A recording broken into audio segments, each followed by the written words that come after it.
Hello friends, ഇതൊരിക്കലും ഏതെങ്കിലും കോളേജുകൾക്കോ അല്ലെങ്കിൽ യൂണിവേഴ്സിറ്റിക്കോ ഏതെങ്കിലും ഒരു കോഴ്സിന് വേണ്ടിയിട്ടുള്ള പ്രൊമോഷനോ മറ്റേതെങ്കിലും യൂണിവേഴ്സിറ്റികളെയോ കോളേജുകളെയോ അപകീർത്തിപ്പെടുത്തണം എന്നുള്ള ഉദ്ദേശമൊന്നും കൊണ്ട് ചെയ്യുന്നതല്ല. എൻ്റെ കുറച്ച് എക്സ്പീരിയൻസ് ഷെയർ ചെയ്യാൻ വേണ്ടിയിട്ട് വന്നതാണ്. അപ്പോൾ പൊതുവേ നമ്മൾ ഈ ഡിസ്റ്റൻസ് എഡ്യൂക്കേഷൻ എന്ന് പറയുമ്പോൾ അത് റോഡിൽ കിടക്കുന്നതാണ്, പൈസ കൊടുത്തെടുക്കുന്ന ഡിഗ്രിയാണ്, അതിനധികം പഠിക്കേണ്ട ആവശ്യമൊന്നുമില്ല എന്നൊക്കെ പറഞ്ഞ് ഒരുപാട് പേര് ഈ ഡിസ്റ്റൻസ് എഡ്യൂക്കേഷനെ പുച്ഛിക്കുന്നത് ഞാൻ കേട്ടിട്ടുണ്ട്.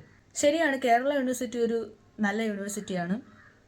നമ്മൾ ലോകത്തിൻ്റെ ഏത് കോണിൽ പോയി ഒരു ഡിഗ്രി എടുത്താലും കേരള യൂണിവേഴ്സിറ്റിയിൽ നിന്ന് എടുക്കുക എന്ന് പറഞ്ഞു കഴിഞ്ഞാൽ അതിൻ്റെ വാല്യൂ ഒന്ന് വേറെ തന്നെയാണ്. കേരള യൂണിവേഴ്സിറ്റിയുടെ കീഴിൽ ഒരു കോളേജ് പഠിക്കാൻ പറ്റുക എന്ന് പറയുന്നതും വളരെ നല്ലൊരു കാര്യം, ലക്കുള്ളൊരു കാര്യമാണ്. അതൊരിക്കലും അല്ല ഞാൻ പറയില്ല.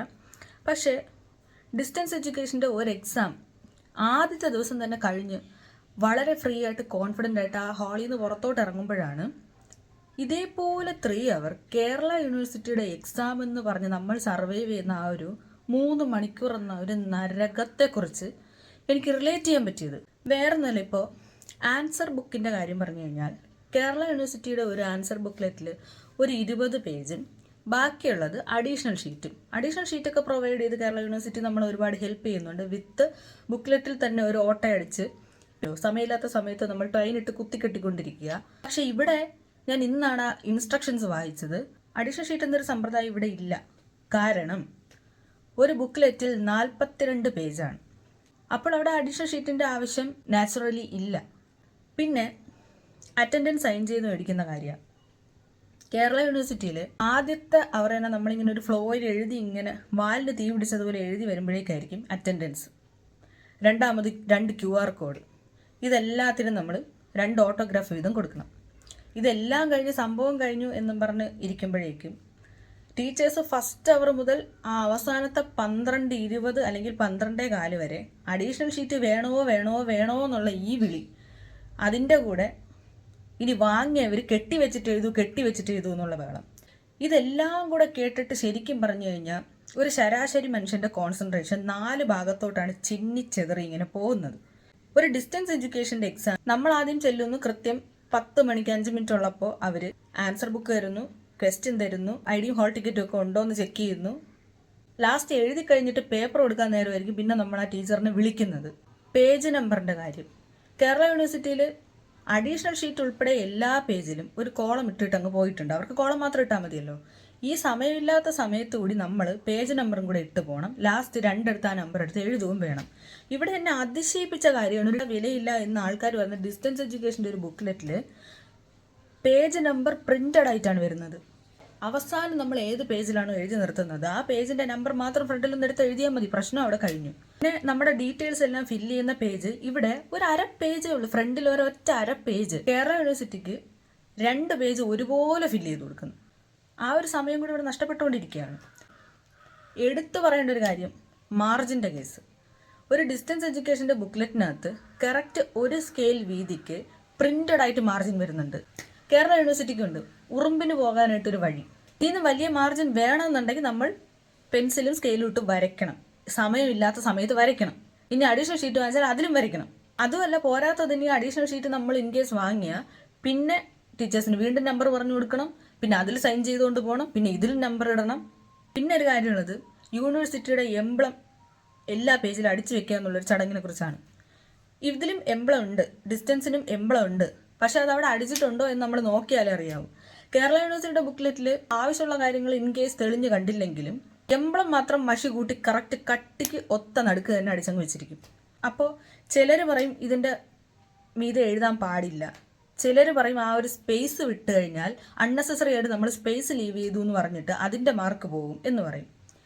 അതിലേതാണ് സത്യം എന്ന് ഇതുവരെ എനിക്ക് മനസ്സിലായിട്ടില്ല. ഈ 42 പേജും കഴിഞ്ഞിട്ട് 43ാമത്തെ പേജ് ഒരു വർക്ക്ഷീറ്റ് പോലെ തന്നിരിക്കുക. കാരണം അവിടെ നമുക്ക് ഗുണിക്കണോ ഹരിക്കണോ വരച്ച് നോക്കണോ എഴുതി നോക്കണോ എന്താണെന്ന് വെച്ചാൽ നമുക്ക് അവിടെ ചെയ്യാം. കുത്തിക്കുറുക്കി എന്ത് കാര്യങ്ങളാണെന്ന് വെച്ചാൽ നമുക്ക് അവിടെ ചെയ്യാം. കേരള യൂണിവേഴ്സിറ്റിയുടെ എക്സാം നടക്കുന്ന ഒരു ഹാളിൽ 3ഉം 2ഉം ടീച്ചേഴ്സ് നിന്നിട്ട് ടീച്ചേഴ്സ് അങ്ങോട്ട് തിരിയുന്ന നേരം കൊണ്ട് പിള്ളേരെന്തെങ്കിലും മാൽ പ്രാക്ടീസ് കാണിച്ചു കഴിഞ്ഞാൽ സ്ക്വാഡ് വരുമ്പോൾ പിള്ളേർ വിക്ടിമും ആകും. മാനേജ്മെൻ്റ് ഒന്നും കണ്ടിട്ടുമില്ല കേട്ടിട്ടുമില്ല.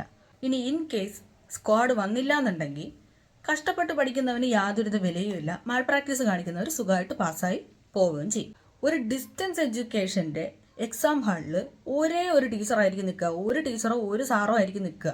പക്ഷേ ഒരാൾ ഒരു മാൽ പ്രാക്ടീസ് കാണിച്ചു കഴിഞ്ഞാൽ കൃത്യം അവിടെയുള്ള വേറെ HOD പോലുള്ളവർ, ഇതിൻ്റെ ചാർജുള്ളവർ കറക്റ്റ് സമയത്ത് ക്ലാസ്സിനുള്ളിൽ എത്തുവാണ്. ഈ സാധനം അവരുടെ കൈ കിട്ടിയതിന് ശേഷമേ അവരെ ക്ലാസ്സിൽ നിന്ന് പുറത്തു പോയി.